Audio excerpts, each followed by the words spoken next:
Everyone, there is a huge connect, and Yeah. I still feel very emotional Nostalgic. nostalgic when I go Yeah. there. The road monetization, now government has three main mechanisms. Really? Yeah, so that happened. I think it was luck, but it was also some bit of preparation.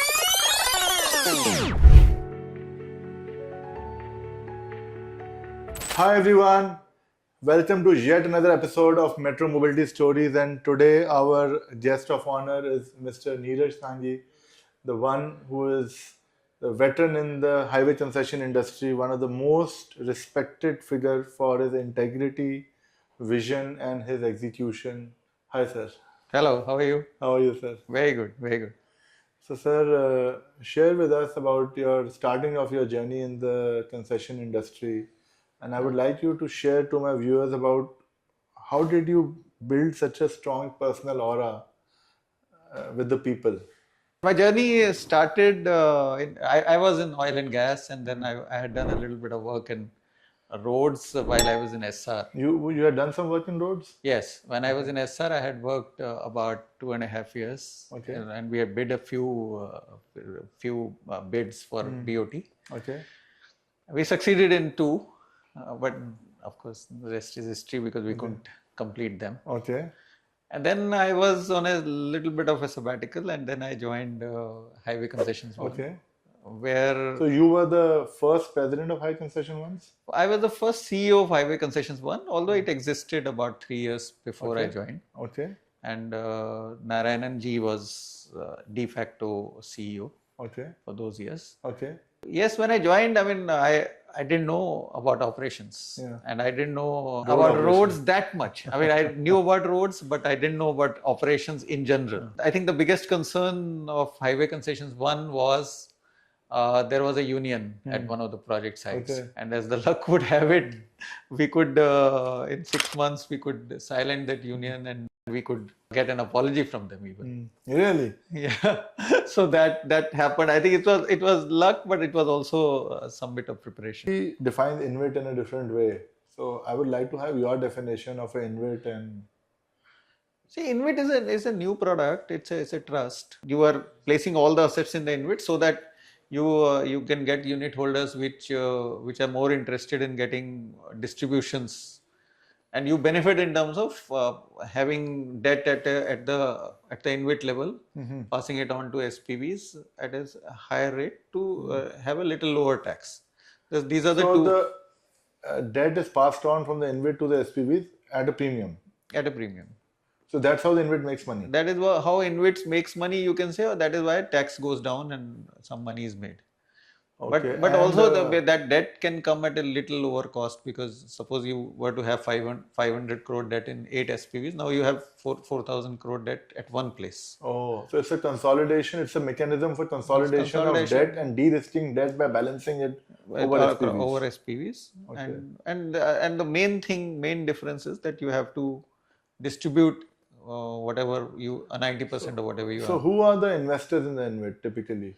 So INVIT has normally a sponsor, and then anybody can be an investor. Funds formed the first. Public can also invest in INVIT? Public INVITs are not that many, but yes, public can also invest in. So funds invest in INVIT and they get like a fixed ROI, or how do they get? No, not a fixed ROI. It is like whatever 90% of your distributable cash flow you have to distribute. So it can vary a little, but most INVITs try to retain a particular level throughout. So is it like a dividend which is given to shareholders? No, there are 3 or 4 streams that are there. One stream is interest on the debt that is provided. Second stream is the dividend that is announced by the SPVs, which is given to you by the. Okay. And the third stream is return of capital. The capital you have provided is to be returned. Okay. So that is not a stream as Not such. return on capital, but return of capital. Of capital. So Okay. there is return on capital, return of capital. These are the two ways. So return on capital, return of capital, and dividend.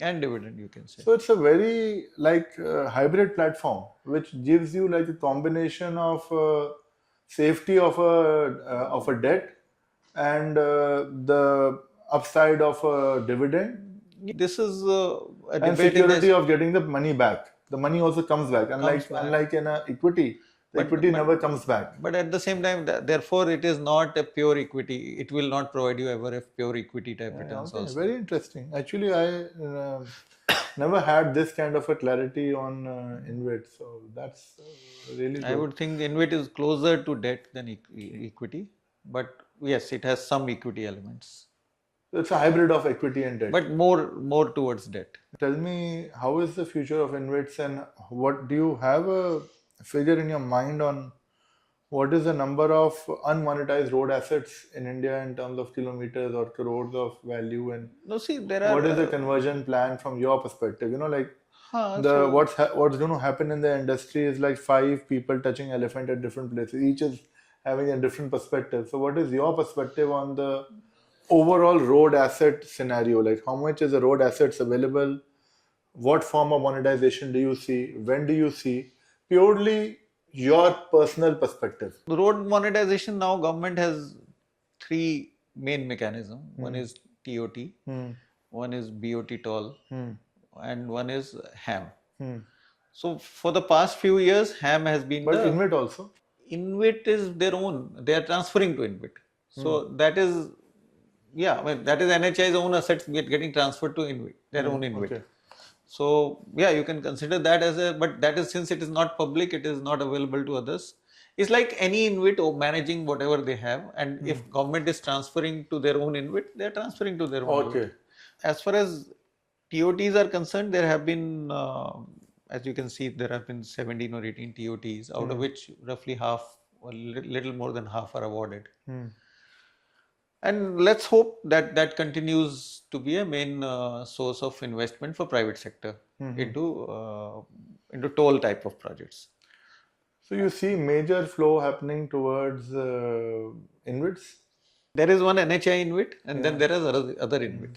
InvITs are acquiring assets. Yeah. But do you see that at the end of the day, we will see, like, you know, over say after 5 years, we will see most of the assets eventually owned by InvITs? Yes, that's how the trend is going now. So Most of maybe many you see assets in the that private out of the total asset monetization done, do you see that 60-70% will be InvITs? Yes. What do you see the breakup between InvIT, TOT, and BOT? So TOT and BOT and HAM are a mechanism to they are the projects. The InvITs own that project. Okay. So there is no comparison between InvIT and TOT, BOT, HAM. Okay, so let's put it this way: that what do you see the comparison between direct equity ownership and final ownership by InvITs? Oh, direct ownership, that InvITs are owning. See, InvITs are owning doing direct ownership also. In the entire landscape, certain BOT and TOT and HAM will be transferred into InvITs.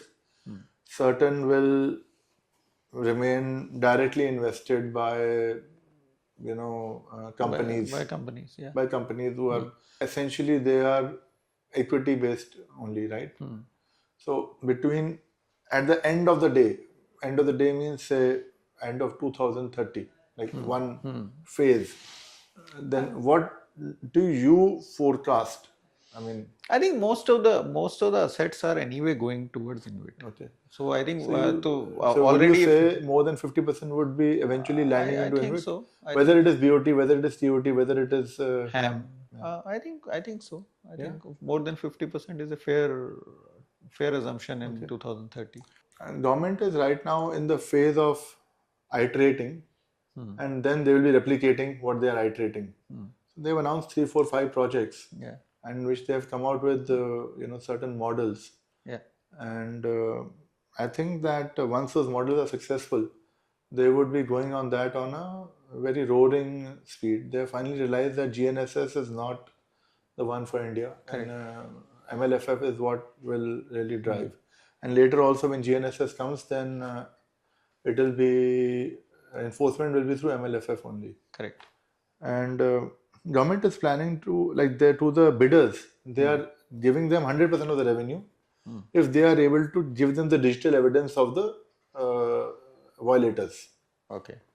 And government is planning mechanism of linking it with challans, Yeah.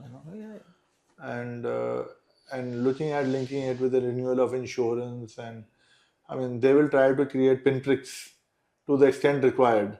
Correct. Correct. And they're also seeing that if certain percentage doesn't come, but the overall cost of operation is coming down significantly.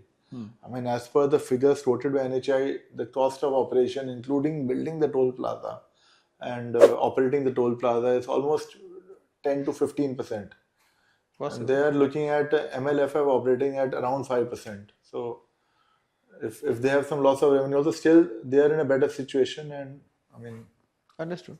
yeah. So, sir, people in the industry don't see you so active because now your role is a little bit different, and in every event you are missed, you know. Thank you. So, any message you'd like to share to your industry colleagues? I don't mean just highway concessions, but you know, you were not just highway concessions man, you were an industry man, and all the stakeholders always saw you as the, you know, No, I'm in touch with most of my colleagues, yeah. and I think industry is much bigger than me. What message can I give? I think we are all together, and we have solved many problems in the past, Yeah. and we will solve any problems that come. What is the big challenge you see in the industry currently, or is there any or none at all? I think there is only challenge is that BOT and TOTs are not coming at the fast speed, so there is not that much toll-based assets available for the funds. Rest, I think the industry is pretty stable now. A concession agreement has well proved itself. So I hope that some of my NHI viewers are hearing this and they can bring more toll opportunities. Yeah, they're trying as well. Yeah, NHI is trying as well. So it was lovely Thank you. talking to you Thank you. and to see you after a while. Yeah. Thank you so much for being Thank on you. the channel, sir. Thank you.